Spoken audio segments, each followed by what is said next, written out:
Welcome to History Adventuring. This is episode number 363. I'm Brad Hall, and today we're flying over Phoenix, Arizona.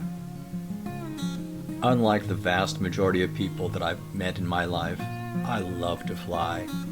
I really haven't done much of it, but when I do, I soak up the sensation for all it's worth. I don't usually talk about this, because of course adults aren't supposed to act like 10-year-olds. And I have learned to behave in a more mature manner and pretend to be bored, reading a magazine, looking at my phone, ostensibly joining in the common misery of being jammed into a plane without room for my long legs, wondering how quickly we'll get to the destination, etc. I can even do a weary smile for you if you care to tell me how awful the experience is of being in a plane. But if you'll excuse me, I'm in the window seat for a reason. I love to fly. I start sightseeing before the plane even leaves the ground. The airport at Phoenix, which is called Sky Harbor, is an amazing place. Even the name is cool. Sky Harbor, as if it were a space station or something. And it is. If I'm lucky, the plane will roll around on the tarmac for a while before it takes off, and I can look at the mountains that surround the valley. I'll say goodbye to them for a while, and they'll be the faces of old friends when I get back.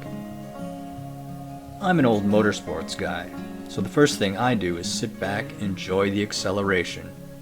If you've ever been in a really fast car, you know that sensation, not of squealing tires or clouds of smoke, but the feeling of being pushed back in your seat by the power of an engine. I can feel the exact moment when the pilot puts the pedal to the metal and unleashes the power of a 737. The next sensation is when you can feel this gigantic space capsule that you're in has left the ground. Yes, it's flying.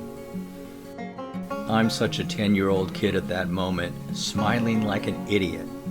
Hopefully, people think that I'm reacting to something humorous being said over the loudspeaker. I glance over to review how to use seatbelts from the 1960s. You lift a lever, and then get back to looking out of the window. I really have no idea which way the planes are supposed to go, nor do I care to know. I have great respect for pilots, and I know that they're doing their job, keeping their eyes on the traffic in the sky, and I'm doing mine, being a passenger.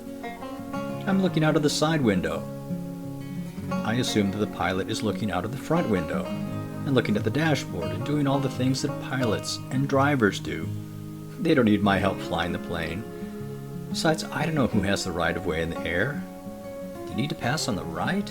I have no idea, and really no interest. I'm interested in looking out of the window. I spend a lot of time looking at Google's satellite view, so seeing Phoenix from the air in real life is a treat for me. Some landmarks are easy to recognize, like Camelback Mountain, the tall buildings of downtown, and the freeways. When I see the White Tank Mountains on my right, I try to get a window seat on the right side of the plane going out and the left coming back.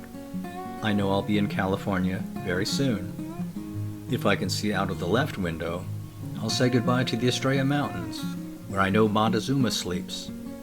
I love to look down at clouds. The only place that I fly to nowadays is Los Angeles, and I try to figure out stuff that I see along the way. I've flown into Burbank many times, but I really don't recognize it from the air. By the time I think I recognize something, we're on the ground. And it feels real good getting off the plane in Burbank in the middle of the summer, which is when I go. When I'm home again and I can see the mountains, faces of old friends in Phoenix, I'm the happiest. Thank you for flying with me. This has been History Adventure. I'll talk to you later.